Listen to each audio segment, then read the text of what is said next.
What are the minimal requirements to start a low-cost inflatable business? Take pictures of what you do. If I don't put my stuff out there on Facebook or Instagram, I will never show up. Do you think a website is necessary to get started? Just say I have 3 units. I have 1 bounce house, I have 1 combo, and I have 1 water slide. They're gonna be like, oh, well, I don't have a lot of selection, so let me go to the next person. What's the most important thing to you? The customers. If we don't have customers, then I don't have a business.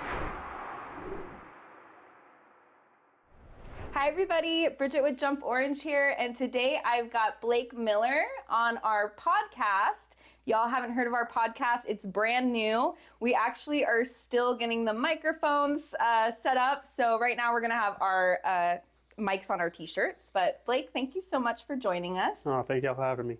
Yeah, so Blake is with Miller's Jump Time Entertainment. He's out of St. Cloud, Florida, and he does party rentals, everything from inflatables to tables and chairs, tents, concessions, a little bit of everything, right? Keeps going, yeah. We do a lot in our business, but we're really grateful for it.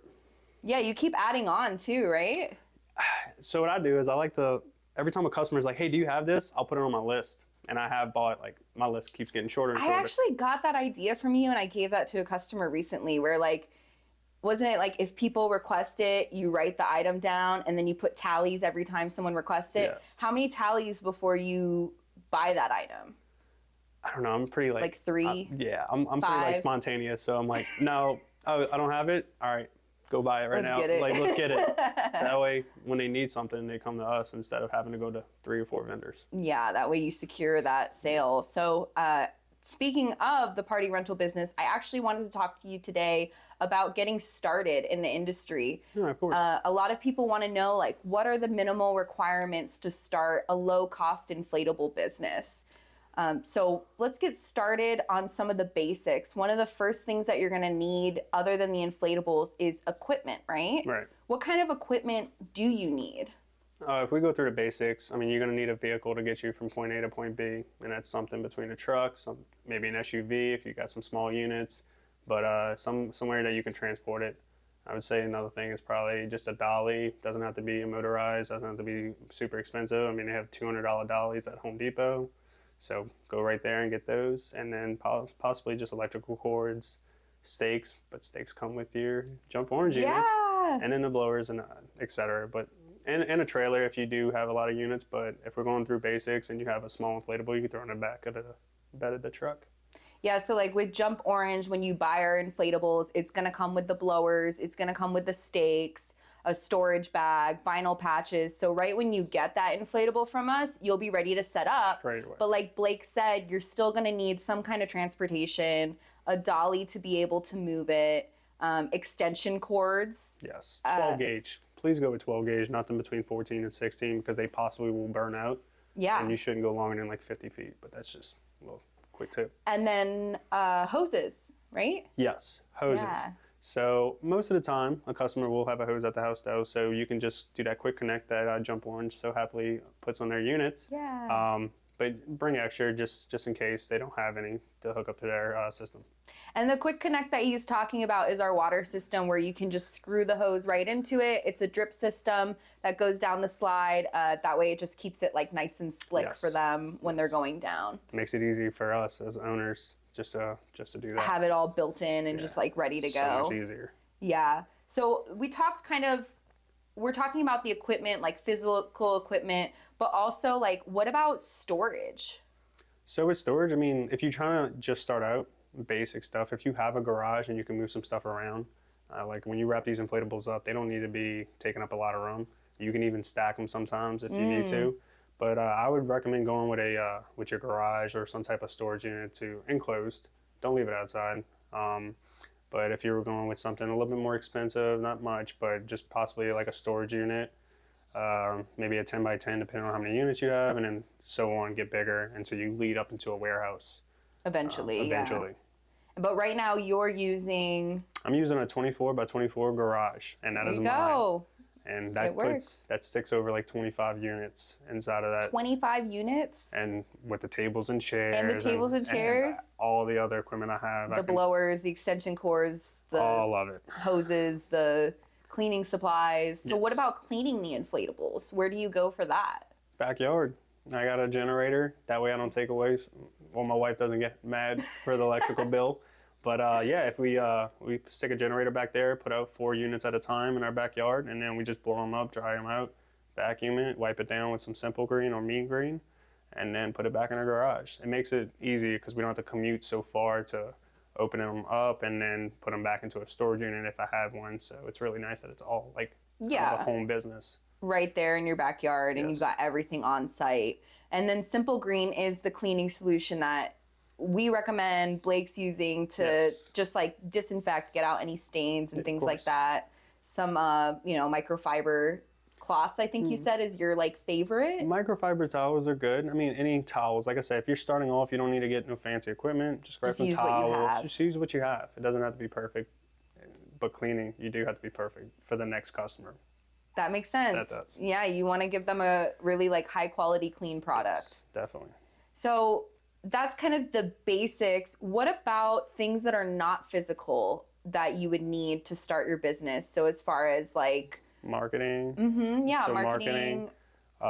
Yeah, so if you're going into marketing, we would recommend that talk to your friends, talk to your family, say, hey, Blake has this business going on. If I'm using myself as an example, you got this going on. So if you ever need an inflatable, can you pass that along to your friends or your family?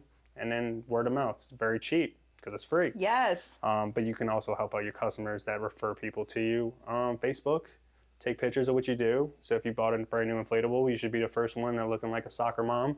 Take that photo, post it on Facebook, make sure that the customers are seeing it. Get a Google profile. There's so many things that you can do. Instagram, TikTok, start content. Just get your equipment out there because it's really free. All those social media platforms are free, so they're just there for you. That's something I would definitely.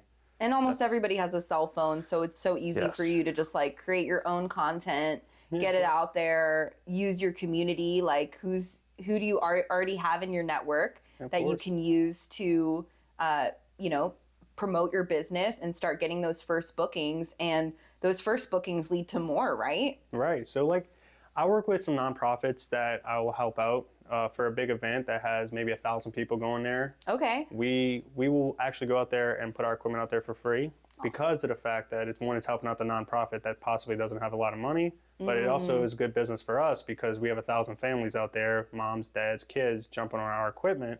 So they're like, oh, can I get your business card?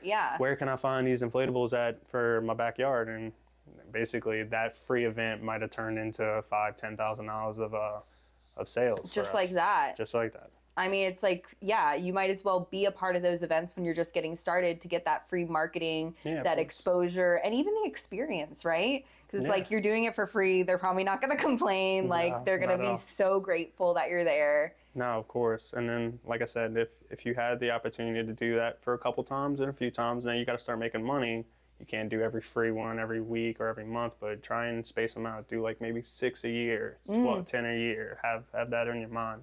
But yeah, it's free marketing. Yeah, that's awesome. What about like a business page? So I know you talked about Facebook. Do you think a website is necessary to get started? It depends on how you're looking at this. So, my opinion, my recommendation is if you have maybe you're trying to buy 1 or 2 units, 3 or 4, I wouldn't recommend going to like putting a website, kind of like using Wix for free, which you can. Like I said, it's not the wrong way to do it. I wouldn't recommend it because if a customer is looking on Google and they type in Miller's Jump Time Entertainment, and on my website I have 3 units. I have 1 bounce house, I have 1 combo, and I have 1 water slide. Just say I have that. They're gonna be like, oh, well, I don't have a lot of selection, so let me go to the next person.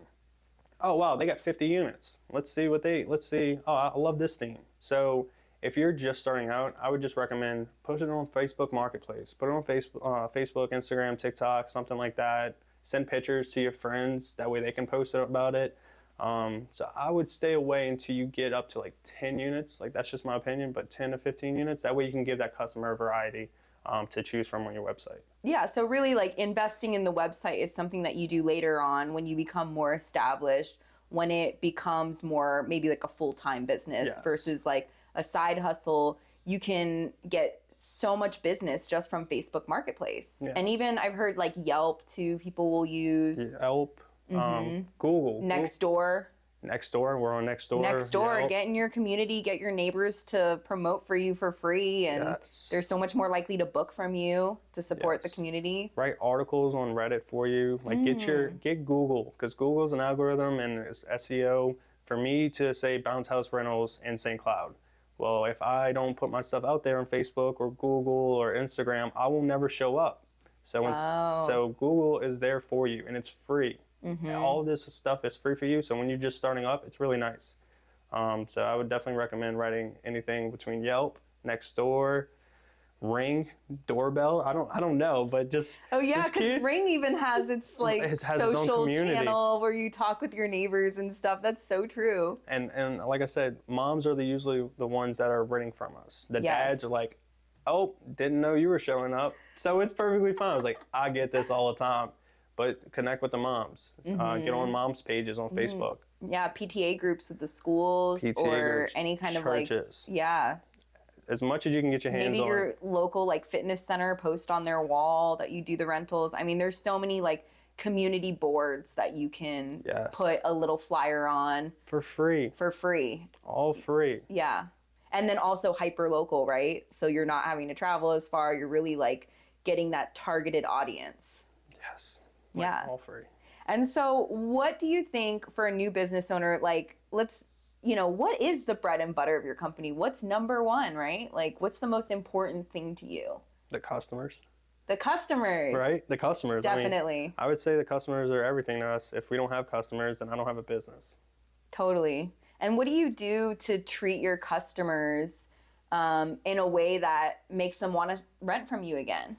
Yeah, so we implemented a few things, especially on our website. We give out discounts on a weekday, so Monday through Thursday, we will give out 10% to any of our inflatables. And then we give out deals if they want a Saturday and Sunday booking. We'll drop it off Friday and pick it up Monday. So we give them Friday and Monday off. Cool.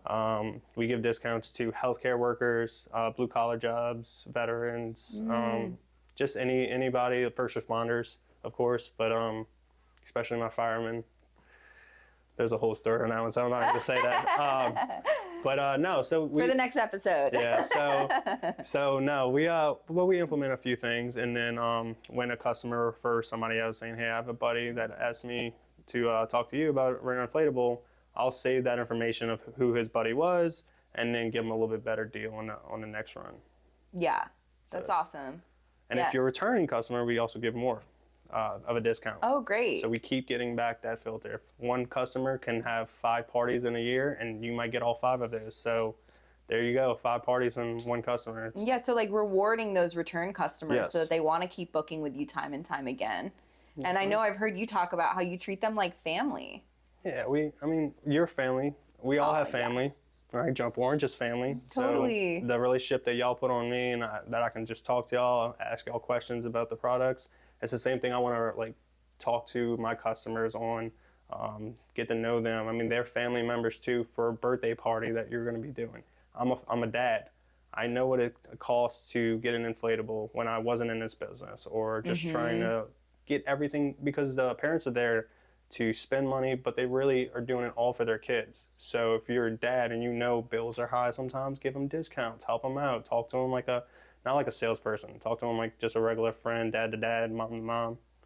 But and that authenticity like really makes a difference in the bigger picture, and they're going to be so much more likely to recommend you to friends and family after that kind of an experience. And then they'll write reviews for you. So they'll go to Yelp. They go to Yelp, they'll go to Facebook, they'll go to Google, and that's how you get other customers. I have so many customers that's telling me, hey, the reason why I went with you is because I read your reviews. We looked at other companies' reviews and we liked yours. You were a family guy or family oriented. So that's why we went with you. Yeah. So never be scared to ask for the review, especially with the customers who like you. No, especially if you want to get up there on Google and Facebook. Another like free resource. Yes, ma'am. Well, thank you so much, Blake. This has been so informative. I hope all of you enjoyed watching us. Stay tuned for our next episode.